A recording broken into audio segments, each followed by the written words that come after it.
Greetings, everyone. Hot off the presses, it's the brand new edition of The Weekly Hero. I am, of course, your host, John Campea. Awesome to have you guys here. And, of course, I am joined, as always, by the one and the only, the great Robert Meyer Burnett. How you doing, Robert? I'm good. Thank you for that introduction. That was very nice. Well, it's true. You are indeed great. Well, I think we're great together. Well, we're a thank team. you very much. Yeah, we're a team. I like being included in that. And listen, guys, this is, of course, the show where we talk about all the things in the world of superheroes that go on the big screen and the little screen. We got a number of topics here that we're going to talk about here today, and we're going to start off today's topics with this. We've talked a little bit about this upcoming Deadpool re-release, that whether it's a Deadpool 2 re-release, whether it's an amalgamation of Deadpool and Deadpool 2, whatever, but it's Once Upon a Deadpool.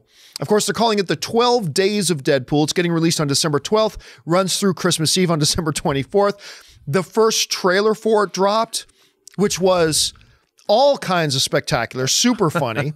But here's the interesting thing. I had a few of our UK viewers write to me and point something out to me that I thought was very interesting. The whole thing about this shtick is building all their gags around the fact that this is a PG-13 version of Deadpool. As some people would say, a family-friendly Deadpool. I've had a lot of people writing to me, Robert, saying, like, seriously, multiple people writing to me saying, yay, this is a Deadpool I can take my kids to. I'm going to take my kids to go so they can see how funny Deadpool, all this kind of stuff, right? Well, a few of our viewers in the UK caught onto something and let me know about is this, that Once Upon a Deadpool, which is playing in the UK, got a 15. What is a 15?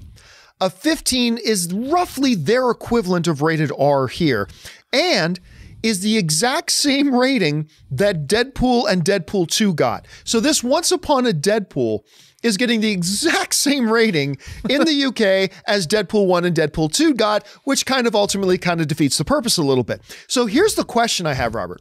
And I mentioned this on the John Campea show the other day, and I want to see what you think about this. You know, a lot of people, like some of those viewers wrote to me, said, I'm going to take my kids to see it. We're thinking this is the clean version of Deadpool.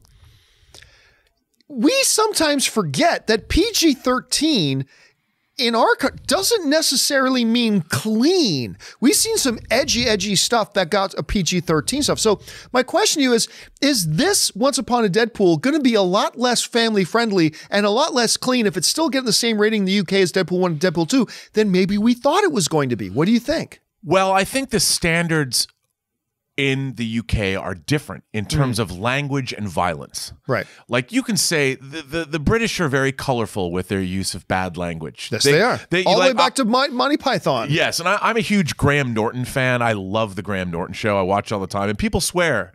They say the F word. They say the C word. They say bad words, which aren't as bad in Britain because they're more adult over there because they have accents. I guess, right. You know, but here, violence is something that we are much more accepting of than they are necessarily in Europe. Right. And I think that there's probably just as many people getting skewered by Deadpool in this version, or at least enough that are skewered in the version for the British that they're like, well, the violence has not been toned down as much. And here it's probably language. They get rid of all the bad language so it can get that PG-13. But if you can skewer anybody you want here. I remember Paul Verhoeven once said he was frustrated about the fact that you can show as much violence after he made, RoboCop. Right. You can show as much violence as you want, but you touch a bare breast in America and people are like, uh-oh, R rating. Right. So it's a different land here. Well, it even goes back to the old comic book code stuff, right? Like you could have people bleeding in comic books before, except the blood couldn't be red. Yeah. It was often black or something like that, right? And a lot of it's the same true in our movies today too. Like you can have a lot of violence. Venom was a PG-13 movie, right? The body count in Venom is huge. And including this one scene talking about skewering where Riot like turns his arm into a giant like scimitar and drives a guy through right into the wall, but you didn't see any blood. And as long as there's no blood, everything's fine. Now, it should be noted here that, in North America, when it says PG for adult situations, whatever, R for brief nudity, whatever. In the UK, it said rated 15 for extreme violence and I believe crude humor is what it said. So I don't know. Like, I don't have any kids. But I'm now thinking— You're a kid at heart. I am a kid at heart. Like myself. I'm an aging man-child. Right now, Ann and I have no kids. But I'm thinking that if I did have kids right now, I don't know that I would feel okay about taking little Ann or little Johnny to go see a Deadpool unless maybe I went to go see it first, because like if it's still getting the same rating, granted, I think you're 100% right about how there's different things here that trigger us as opposed to over there. Language over there, nothing. Language here, you know, heavy duty. The bare breasts kind of touching thing you mentioned, all that kind of stuff. But still, I don't know if all these people writing saying, I'm going to take my kids to go see a Deadpool movie, maybe it's something we should caution each other against, and saying maybe go see it first before you do it. Like, what would your advice be? I think that's exactly right. I mean, only you know what's best for your kids, but thematically, Deadpool is not exactly, I can't see Deadpool ever being totally kid-friendly. Right. I mean, it's a rough, even with the, I mean, you think about the beginning of Deadpool 2 when he travels around the world. How many guys does he kill? Many kills. Kill Bill style, just like the bride whacked the crazy 88. Yep. I mean, that's kind of what happens at the beginning of Deadpool. Would they get rid of the blood? I mean, famously, like in Dark Knight, the opening when Joker takes out the bank, you don't see any blood. He machine guns how many people in that scene? No blood, no squibs. But Deadpool is, unless they can remove the CG splattering blood, which I don't know. I mean, it's a weird, I think this whole thing is really weird, and I think Fox is cool for doing it. I just agree. like it because it's so insane. Like, didn't we just theatrically release this movie? I mean, they're spending some money on marketing. They went and hired Fred Savage again. I mean, good for them. I mean, I want to live in a world where there's that kind of crazy being done. But I still don't know if Deadpool's for kids. Like, is that what they're I don't get it. Like, are they supposed to be? I think, see, a lot of people have this idea that, oh, the reason they're doing a PG Deadpool is to see if Disney can make Deadpool movies PG. I think that's radically incorrect. Yes. I think that's radically incorrect. They're going to make the PG-13ness of it the joke. Right. I think that's clear. They're not actually making a clean version of Deadpool. They're trying to see if they can do PG-13 and make the PG-13 the joke of the movie. Exactly. And I think you see that with the Fred Savage stuff. By the way, how brilliant is that Fred Savage material in the trailer? Well, the conception of it, you know, there was a little kerfluffle. There was a guy on Twitter who claimed he had come up with this idea and posted it years ago, the Fred Savage idea. Right. And of course, he finally said, oh, I talked to Ryan Reynolds. It just great minds think alike kind of a thing. But I just think the idea is so insane and awesomely cool. Like, it's such a good idea. And the fact that the studio said, sure, you know, go do that. I mean, did they have to get the rights to the Princess Bride? Did they have to like check in with, you know, William Goldman, who wrote the Princess Bride, passed away last week. Did they have to check in with his estate, or like, how did Reiner? Did Reiner have to have any say? How did they? They don't make any direct references to Princess Bride. I guess there's nothing wrong with it. Scenario. Oh, I sure. guess it's parody. It's covered under parody. It's parody. It's absolutely covered under parody. I love the idea that again, I'm always saying we live in wondrous times. This is a miracle. This whatever it is, I can't wait to see it. And you know what the funny thing is, we keep forgetting to mention, we talk about this Murderer's Row of movies coming out December 14th to 21st. And we quite often, because it was late to the game, but we quite often don't bring up Once Upon a Deadpool. I'm telling you what, this Once Upon a Deadpool is high on my list. Yeah, me too. Of what I'm going to be seeing that week. Like high, and I think it's going to be high on a lot of people's list. Somebody asked me if I thought it could make $100 million. I don't think so. Yeah, no. I think there's only been like two maybe re-releases ever made that much. So I think it's unlikely, not to mention it's in that Murderer's Row of when it's coming out, but it will be interesting to see what kind of damage it can cause. Yeah, I mean, I just hope at the end, we don't know if it's an amalgamation of all the both Deadpool movies, but if it's just Deadpool 2, I hope they've got that longer version of Deadpool 2. I would buy the the ultimate edition of Deadpool 2 with the added Fred Savage footage. They've got to do like the Zack Snyder Ultimate Watchmen cut. They've got to do the ultimate cut of whatever this Deadpool is. Interesting note, the runtime of Once Upon a Deadpool is actually shorter than the runtime of Deadpool 2. With all the extra footage that they're putting in. So I am as fascinated as anybody to see what the hell this thing is going to be. Yeah, because I have a feeling all of our theories are wrong. I got a feeling all of our theories are wrong. So I don't know, we'll have to see.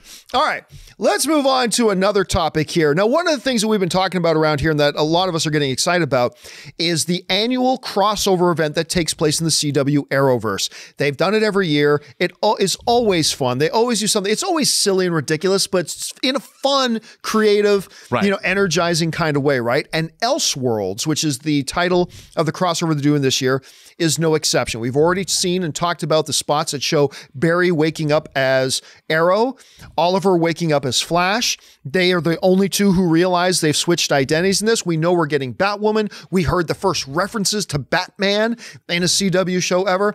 All that's great. They put out another teaser this week. This time, I think, giving us a little bit more insight to what maybe one of the spinal issues of this thing is going to be. And in this shot, they simply showed us Green Arrow as, you know, Grant Gustin into the Green Arrow outfit. Right. We had Flash, which was Stephen Amell in the Flash outfit. We got Supergirl, but we also have the original TV version of the Flash, which you guys can see right here, which just looks awesome. Now, we've seen that shot before, but in this new teaser, it shows that standing opposite them is Superman in the black outfit, which is just spectacular. And you know, somebody brought up to me on my show about a week ago and said, how heavily do you think they're going to use Superman in this? And, you know, to me, they turned Superman into a jobber on Supergirl. I'm done with the way they did it. Right. But what I said was this. When they asked me that a week ago, I said, I'll tell you what would get me back on board is if they did a little bit of Injustice Gods Among Us, in which Superman turns, the greatest hero turns into the world's greatest villain, the universe's greatest villain, that the whole universe can't really stop. And they do that. And a part of this Elseworlds thing is all the heroes have to come together to stand against Superman. I said, you do that, I'll geek out for two reasons. Number one, you're doing a little bit of Injustice Gods Among Us, which my favorite comic book story, I know it comes from the video game, but they did a comic runs of it too. My favorite writing in any comic book over the last probably 10 years. I just loved the writing in Injustice Gods Among Us Year One. So I'll geek out for that. The second reason I'll geek out is I'll go, you know what? You do this, you've redeemed yourself for the way you turn Superman into a jobber on Supergirl. You make it so Supergirl and Flash and Another Dimension's Flash and Green Arrow all have to team up together to try to stop Superman. You've won me back over. Because I'm cool with him losing if you got to get everybody else to team up to try to take him down. I'm cool with that. You do this, and who knows, maybe this teaser is a little bit of a misdirect. Maybe it is. Maybe the black suit Superman isn't a bad guy at all. Who knows? But if they do this, as far as I'm concerned, with the Superman being a jobber and they killed Superman, as far as I'm concerned, all will be forgiven. I'm telling you, it's easy to please me, but all will be forgiven. Well, yeah, look, I'm excited to see what they're doing as well, because the black Superman suit was introduced when Superman came back from the dead. With his mullet. You know, yeah, with his mullet and the death of Superman. Are they playing any of that into this? Like, is there the sort of the evil cyber Superman? You know, is there the like Eradicator? Cyborg and the Eradicator? I mean, is there any of that? Is Steel going to pop up? Or are they making a funny reference to the Justice League movie and like poking at it, going, yeah, we're going to bring Superman back from the dead, but the right way. You know, I mean, who knows? I don't. The wit that it took to bring John Wesley Shipp, I was going to say tongue-tied. John Wesley Shipp back as Flash was a genius. In the original costume. Yes, in the original costume. Is so, to me, it just shows the wit behind these CW shows and why I enjoy them. Even when they get a little repetitive or not as much, you've seen it before, there's still a funness. Is that a word? Funness? There's still a joy in these shows. I mean, as far as being a fanboy, I can fanboy out when they do stuff like that, because it's such crazy thinking. It's the same kind of thinking that brought us Once Upon a Deadpool. Like, wouldn't it be great if we put him back in the Flash costume in the original from 1990 or whatever? Right. So you know that with Superman coming back in the black suit, there's all these questions that people are going to be asking, and they're probably going to answer those questions with things that are cool, that we're like, oh, awesome. But in the true CW-ness of it all, well, there's that. I don't know if there's going to be much deeper meaning. I think it's just black suit Superman to represent evil Superman. I mean, it's probably as simple as that. It could be, and if that's the case, I would love to see that, because I love it when heroes turn bad and they have to get their asses kicked by large groups of other heroes. Like, that was the great joy of Kingdom Come. You know, when Captain Shazam and Superman At the time, it was still Captain Marvel, though, right? Yeah. Yes. I mean, it was great. And you know what? You bring up a really good point, is that what you could never do, and I think this highlights the difference and the advantages that the CW universe has over, say, the cinematic universe that they have. You could, what they've done with John Wesley Shipp, and get him back in the old 1990s Flash costume. Right. You could never do this with a straight face in the cinematic universe. No. You couldn't do the upcoming Ezra Miller Flash movie and have John Wesley Shipp show up in the original. It would be like, ba, ba, ba, ba, ba, ba. Yeah. Like you couldn't do that, right? No. But in the kind of tone, with all of its advantages and disadvantages, in this tone that CW does their things with, right? You can bring John Wesley Shipp in the 1990s Flash, and it'd be awesome, and it's great, and it feels right. I mean, that's I equate the CW universe to how I felt when I was a kid, buying stacks of comics off a spinner rack, back when they were 25 cents, 30 cents, and you could go with a couple of bucks and get a stack of comics and bring them home. That was before my day, but well, it was good. I mean, these were the days, and it reminds me, it was fun. Comic books, this is before Watchmen, before Dark Knight Returns, before Frank Miller did Daredevil and Ronin. Especially the DC universe was just kind of fun. It was kind of a fun place to be. That's kind of how I see the CW. I wish that I was growing up now, like if I was 10 years old. Right. I would love the CW shows. They'd be like my favorite thing. They are great. And it just highlights that, yes, there are drawbacks to the CW style and what they do, but there are also advantages, and they seem to be playing to those advantages here.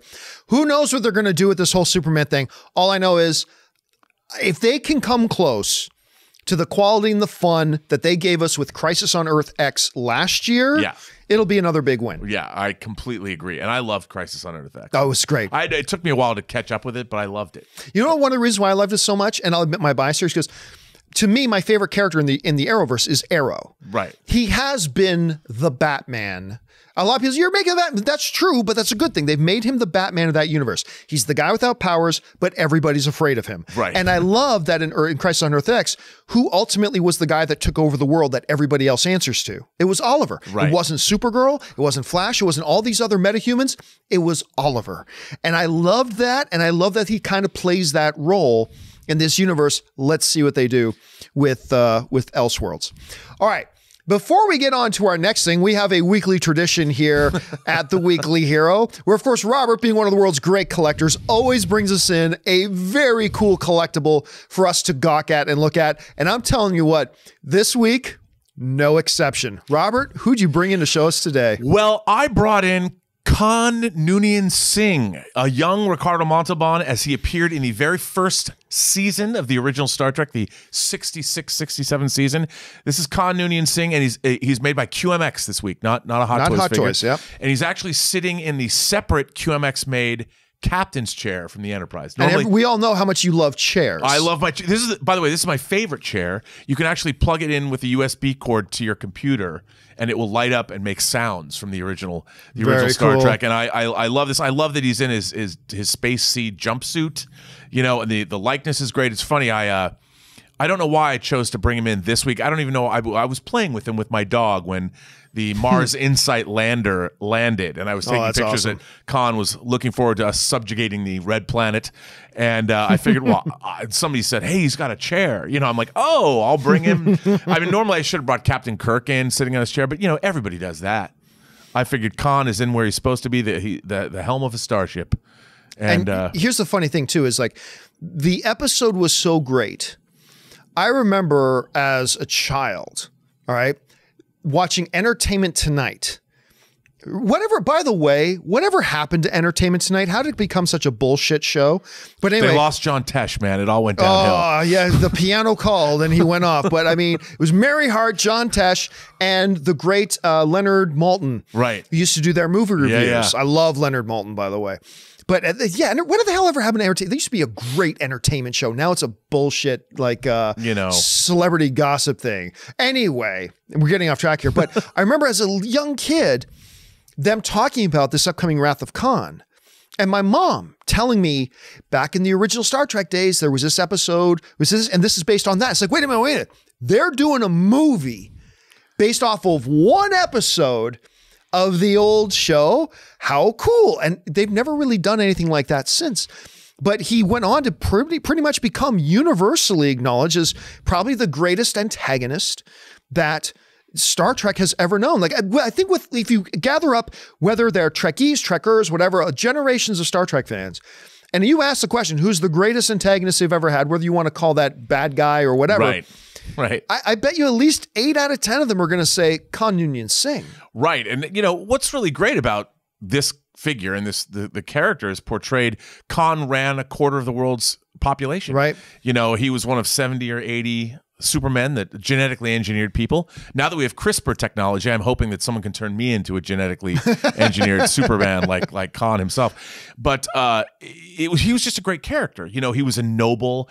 In that episode, he's not a bad guy. He just, as Spock says, superior ability breeds superior ambition. Right. And they wanted a world to win. And if you haven't seen this episode of the original Star Trek, it's streaming somewhere. Go watch it. It's great. And then, of course, watch Star Trek II, The Wrath of Khan. Absolutely. And it's great to watch them one right after the other as well. With my last breath, I spit on thee. Yeah, it's so great. So good. All right. Well, thank you for bringing that in. And we will actually, you and I have already talked a little bit about what you're going to bring in next week, which we won't give away, but I'm very excited about it. Oh, yes. And I'll bring that in. And, I've heard a rumor. Actually, I don't know if it's true or not, but I think somebody should make the entire bridge in this 6 scale because I would buy it. It would probably be as big as this table. I'd be shocked to find out that it doesn't exist somewhere. I mean, it has to. Well, someone built one for their Mego figures, and it's amazing. But I want a licensed bridge that you could buy each wedge piece. It might take, a couple of years to be able to afford the whole thing, but I'm sure that I could put it right on my dining room table and my girlfriend would be all okay with it. Not. But I would do it anyway. All right. Well, let's move on now to the next topic up here for discussion. One of the things that happened over this Thanksgiving weekend, which by the way, I hope you had a magnificent weekend, and I hope you guys all had a magnificent holiday weekend as well, was a little trailer dropped for this little obscure film coming out from this studio called Disney called The Lion King. Apparently it's based on some original older animated thing that none of us have ever heard of or watched. Kimba the White Lion, right? Something, yes, exactly. So this thing explodes all over the internet, and it brought up a question. You see, here's the thing.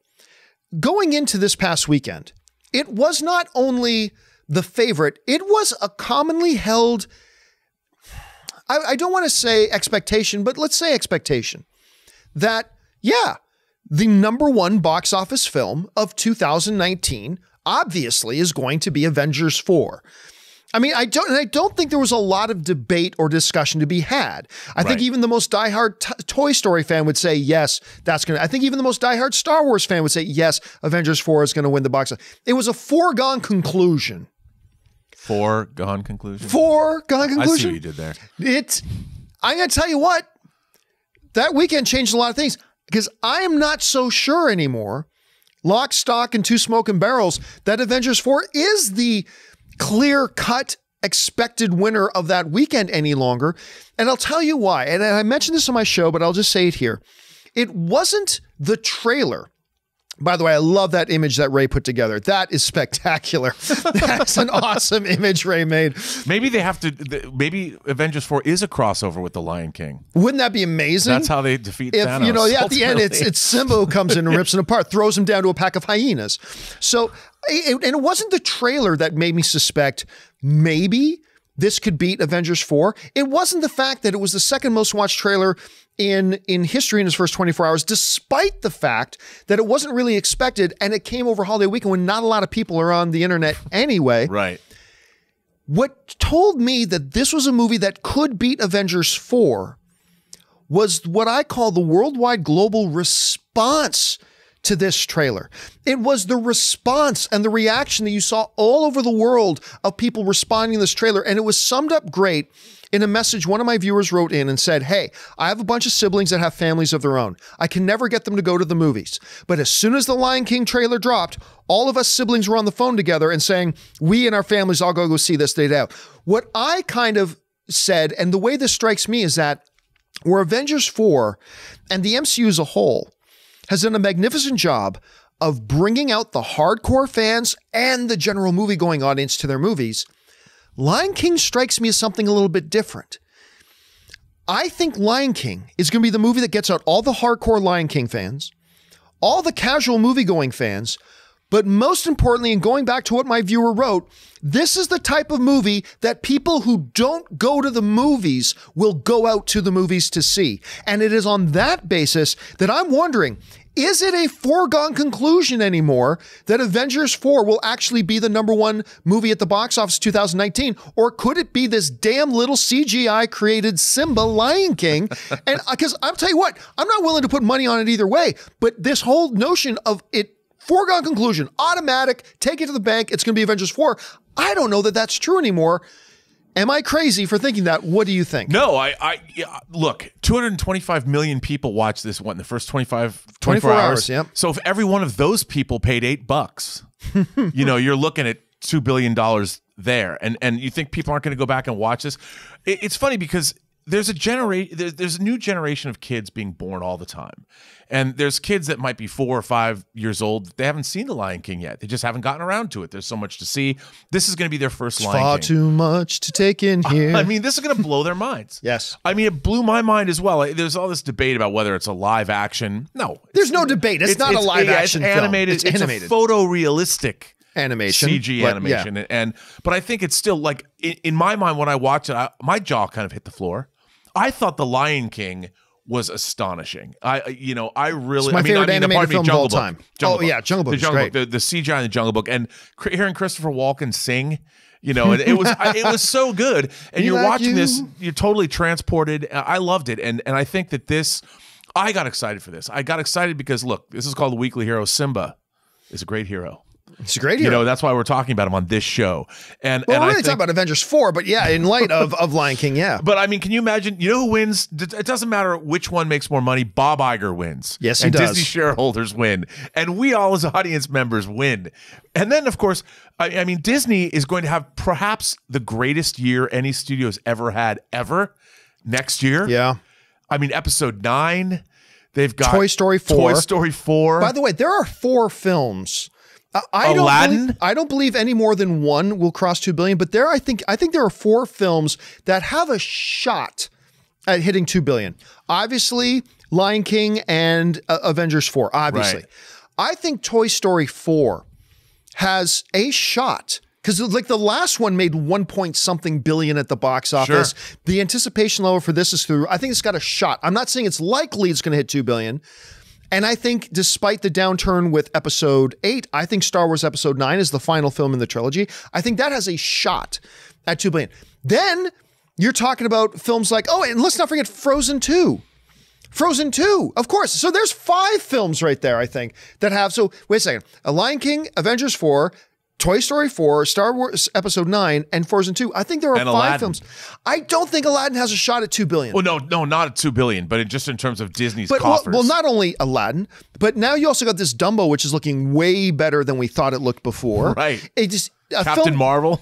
Captain Marvel. What a year. A film that is being distributed by Sony, but is being produced by Disney. Spider-Man Far From Home, which is going to probably clear 1 billion. It's just going to be, but it is. Then you're looking at other films like Artemis Fowl is in there as well, adding to the coffers. There's like 9 movies that are coming out. I just don't know how Disney doesn't have the biggest film of the year. And it's funny when we talk about the movies in 2019 that have a shot at 2 billion.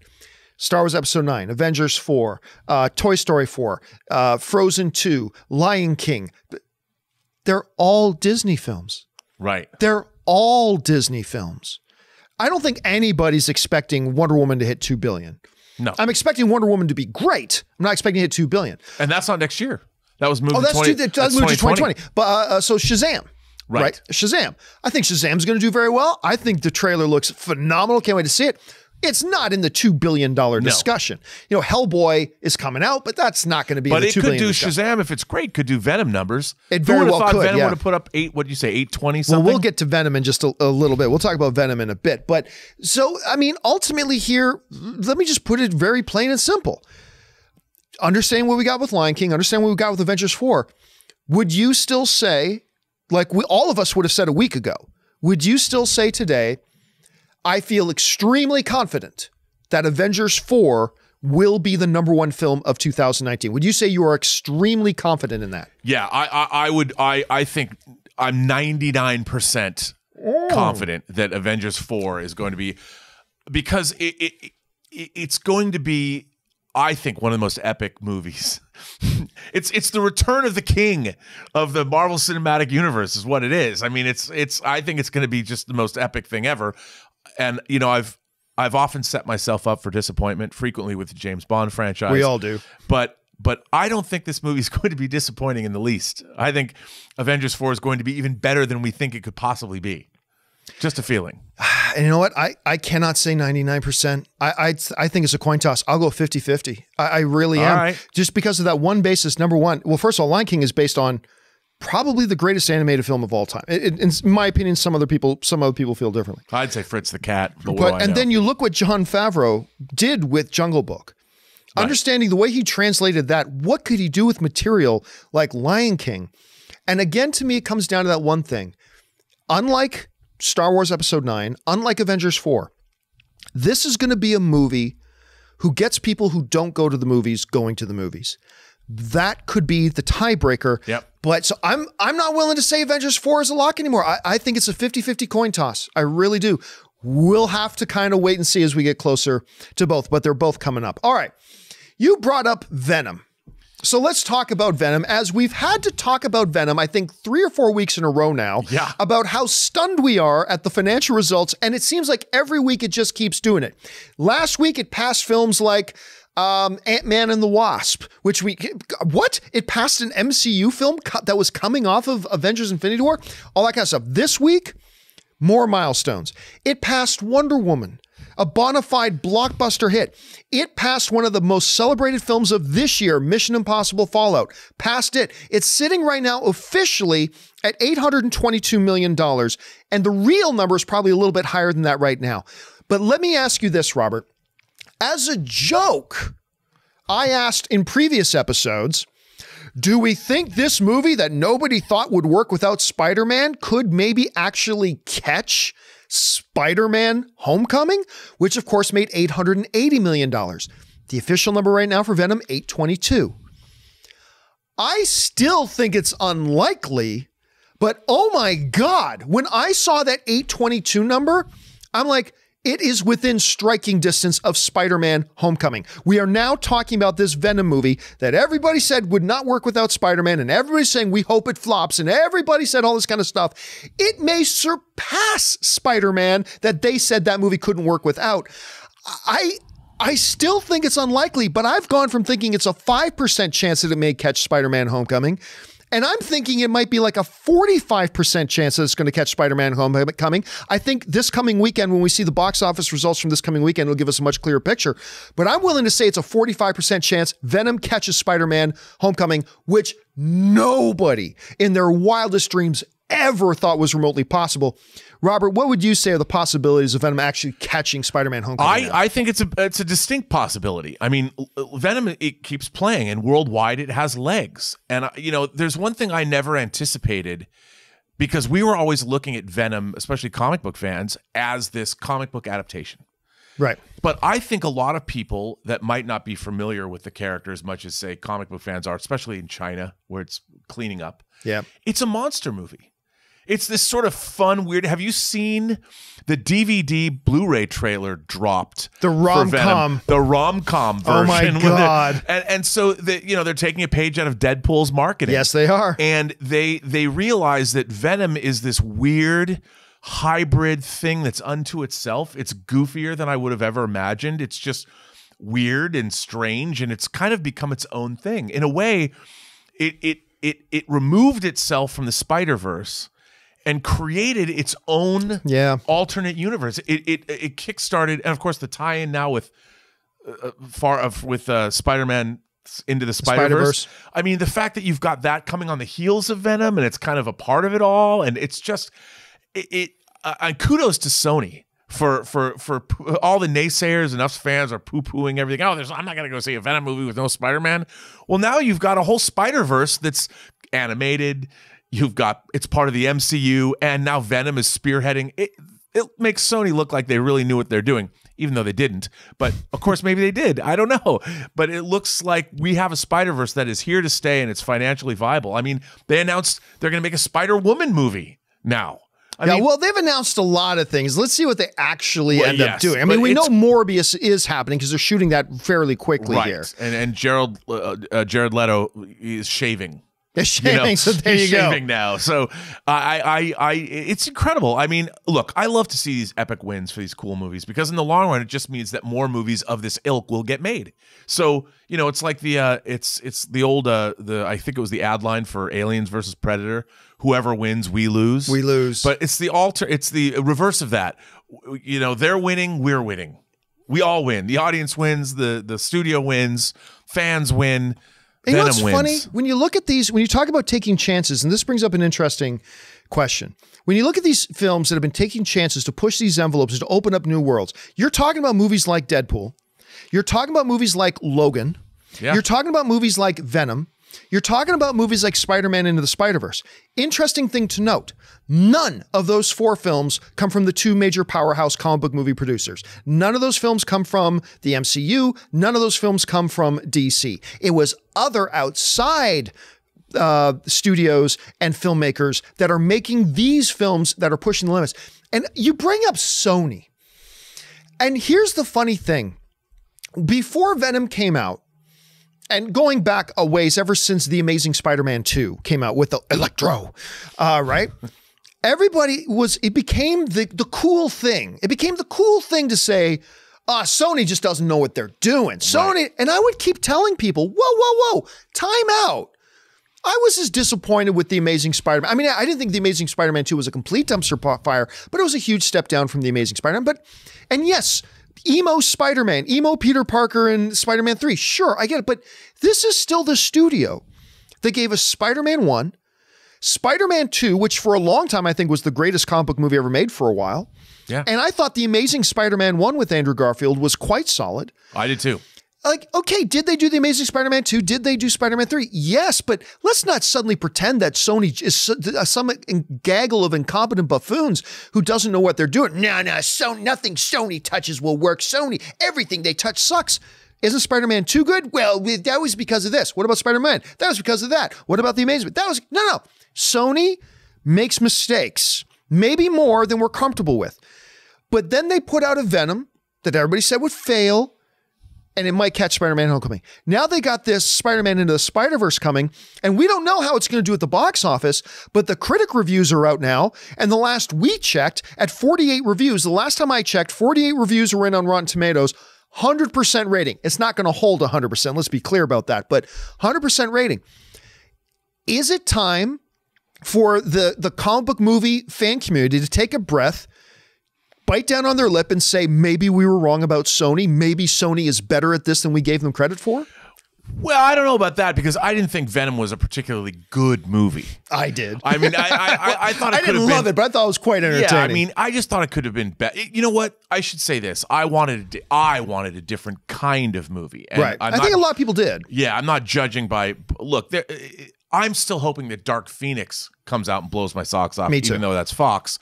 I mean, the fact that we're getting these movies, again, I keep saying we live in great times. I mean, if you would ask me if I would be seeing all of these movies in a year, Venom, Black Panther, Infinity War, Ant-Man and the Wasp, I mean, come on. It's incredible that we're getting these films and they're making money. The important thing is that they're making money. They're keeping audiences happy. They're keeping their corporate minders happy. And that means we're going to get more movies and hopefully more good movies. And that's good for everybody. That's good for the business. It's good for fans. It's good for filmmakers. I'm happy. I'm happy too. All right, guys, that's it for all of our pre-arranged topics. But as we like to do here on The Weekly Hero, we like to read some of the editorials in from the fans. We like to take some of your tweets. Now, how do you send in a tweet to us? It's simple. Just tweet out a question and just make sure you include the hashtag The Weekly Hero. That's hashtag The Weekly Hero. That way we can see the tweets you're sending out. We've picked out 4 tweets to address here today. So let's go over and see what the first tweet is. The first tweet comes to us from Andrew, who writes, There was word of an extended edition of Infinity War. Do you think Marvel would re-release or would release this in, say, January or February, make it double dip, get everyone pumped for Avengers 4, and make the most money anyone has ever seen? All right. Thanks a lot for the question. And I've had a number of people ask me, hey, do you think Marvel will re-release Avengers Infinity War into the theaters to build up all that kind of stuff? I'm going to say this. I'm going to say no, they won't. And I don't think they should. And if they did, it honestly wouldn't make much money. Why? Because I'm not an idiot. I bought Avengers Infinity War. I'm not going to go spend 10, 12, 15 bucks to go sit in a movie theater when I can just click a button on my remote at home and watch it right now. Right. I mean, and I just saw it. It's not like this is a classic 15-year-old movie that I haven't had a chance to see on the big screen in 10 years. It was just out. So it's on Netflix. It's on Netflix. It's on in my Google Play Store. It's on your iTunes. It's, you know, everybody's got it. So I don't think they will re-release this in theaters before that thing comes out. And even if they did, I don't see it making much money because everybody who would be keen to run out to see it again probably already owns it. And they just saw it a couple of months ago. So I just don't see it happening. What do you think? I don't think it's going to be theatrically re-released, but I will say this. I would love, the idea of an extended version of Infinity War came about because Jim Starlin had made some comments at a convention that they had a lot more Thanos material than was in the film. And there's a few little deleted scenes on the Blu-ray and the 4K disc. Uncompleted. Some of them were uncompleted shots. I mean, I would love to see. I'm a big fan of with these fantasy epics, the extended versions of Lord of the Rings, especially Fellowship and Two Towers, are so much better than the theatrical versions. When they're done well, they can be absolutely astonishing. I dearly love Infinity War. I can't get enough of that movie. It's just, again, it's so much fun. And I have a 3D disc from the UK, and I like watching it in 3D. And it's great. So give me more Infinity War. That's what I say. Bring it on. That's a great chant. Give me more Infinity War. That's, All right, let's go to the next tweet. And our next tweet today comes to us from Terrafraid, I like that name, who writes, a lot of the talk this year was DC's future strategy going forward, depending on how Aquaman is received. How do you think it will fare going forward? Will there be new strategic priorities? If so, how do you think? Hashtag the weekly hero. Robert, what do you think about that? I really think that Warner Brothers' new strategy is to make standalone movies and not worry about their extended universe. Because if you make a great Aquaman movie and you make a great Wonder Woman 84 movie and you put them back into a movie together, people will go see it. But I think they're going to concentrate, rather than try and work it into this gigantic, larger tapestry of a shared universe, they're just going to make the best movies they can. We've got Shazam coming out, which is basically standalone. We've got Joker coming out, and that's its own thing. I think that they're going to concentrate on making great standalone films. They're going to take a page from the MCU. They made a great Thor movie, 2 Iron Man movies, a Captain America film before they made the Avengers. And I think that's what they're going to do. They're rebuilding. They've gone back and they're going to make some great standalone movies. And then if they do really well and people are clamoring to see these characters again, they'll put them in another combo film. But I don't think that they're concentrating on the shared universe now. I agree with you. And I think it all completely is independent on how well or how badly Aquaman does. Yeah. I mean, look, I mentioned this on the John Campea show the other day, but it's true, is that the biggest criticism, overarching criticism, I think I've had of Warner Brothers' handling of the DC properties has been they have been so bloody reactionary to everything. It's like, okay, we're going to do this for the next few years. Something happens that was a little bit out of place. Oh my God, change everything. Well, let's change this and let's change this. Or something succeeds a little bit more than they thought. Oh, okay, let's revamp everything. Let's build everything around this now. Right? It feels to me like Walter Hamada has come in. He's got a new direction, a new strategy, a new plan that may or may not work, but let's give it the benefit of the doubt. And I think that plan, although we don't know for sure, but I suspect is very similar to what it was you just laid out. And I think he is not going to be reactionary. I think he believes in the plan he has. And whether or not Aquaman is a big hit, I do not believe it's going to change one single thing about their immediate future. I think they're going to move forward with Shazam as is.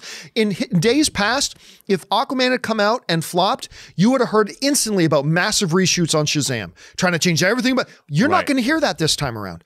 Aquaman's going to come out. It's going to succeed or it's going to fail. looks like it's going to succeed, but it's going to succeed or fail, and it will not matter. He will stick to the game plan. If it failed, he knows this is our first film coming out of Justice League. We had some uphill battles to climb. It's been a year since another DCEU movie. But he would have known that, not panicked, and kept moving ahead.